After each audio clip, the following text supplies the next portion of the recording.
पुर्तगाली superstar Cristiano Ronaldo हिकु भेरो ॿीहर शानदार कारकर्दगी ॾेखारींदे पंहिंजे सऊदी क्लब अल नसर खे अल नजमा ख़िलाफ़ 5-2 तां फतह ॾियारण में अहम किरदारु अदा कयो आहे।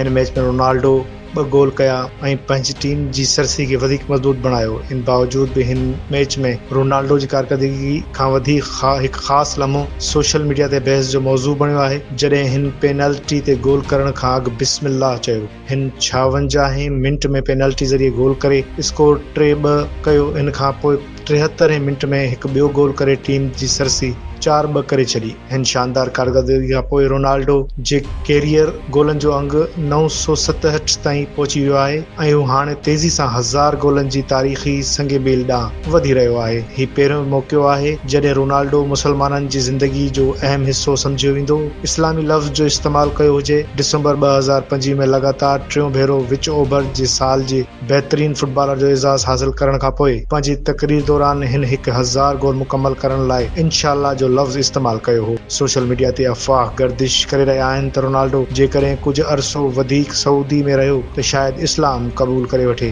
पर इन हवाले सां पाण रोनाल्डो या संदसि वेझनि ज़रियनि खां अहिड़ी कंहिं बि ॻाल्हि जो इशारो नाहे मिली सघियो त हू को इस्लाम क़बूल करण वारा आहे। पर अक्सरियत ऐं अॻु में पेश आयल शयुनि खे ॾिसंदे इहो कथी कई वञे थी त शायदि रोनाल्डो इस्लाम क़बूल करे वठे।